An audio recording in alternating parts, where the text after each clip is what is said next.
Hello, everybody.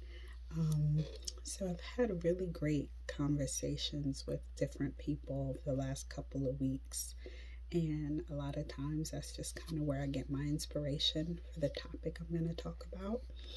And so, today's topic is about um, the power of unresolved stuff, um, whether it's from childhood, relationships, um, disagreements that we don't settle, um, just things overall that we do not deal with, and how it comes back in a different kind of way. Um, the one I want to focus on today in particular is about unresolved things from our childhood. And I don't necessarily mean that it has to be a trauma, a significant trauma, um, involving physical, sexual, or emotional abuse per se.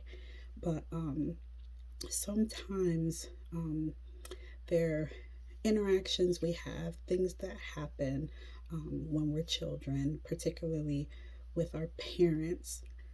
Sometimes those things become ingrained in us, and we grow up and we forget about those moments until our children get to that same age of that unresolved thing. It ends up triggering something inside of us. It's almost instinctual. Um, it's like the body.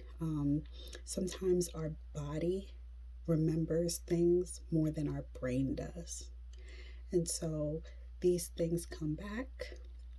And sometimes we're sitting here trying to figure out why we're irritable, why we're hypersensitive, particularly as parents, responding to our child's needs, or too easily triggered by the things they do. And a lot of times it doesn't match the situation. Um, that is the power of unresolved stuff. Um, our brain, our psyche says, we got to figure this out now.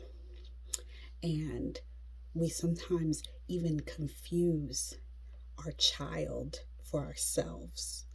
And when I say ourselves, I mean that inner child in us, a child at that very age of your child who was fearful of something, didn't know how to manage something, and looked to our parents. And for whatever reason, in that moment, something about who you were as a child did not feel like that thing was, it maybe didn't feel supported or felt afraid. And it ends up coming back to us as parents. And then we have a tendency to overcorrect it, undercorrect it, or we just handle it poorly. And a lot of times, because it isn't conscious, it can be something that we then inadvertently um, put on our children, burden our children with, and it ends up not being fair to them. So I always like to remind parents, folks, that, you know, how old were you when this thing happened, or that memory that you recall? How old is your child? Are you reliving this moment through your child without realizing it? Are you finding yourself trying to do a better job and end up repeating exactly what happened to you that you remember so vividly, that maybe hurt your feelings, or um, left this indelible mark that you can't move past?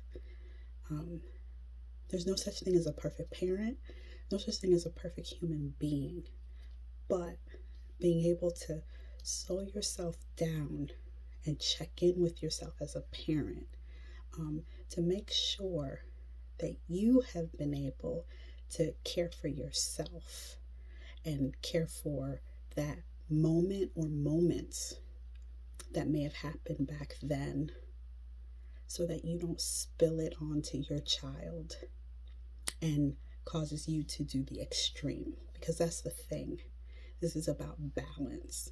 That is all we ever seek. That's what our physical bodies seek. Our cells on a cellular level seek balance, aka homeostasis. So when you are exploring it, parenting, loving on your child, ask yourself, am I overcorrecting? Am I under? Or am I just responding in a way that doesn't necessarily fit with the situation?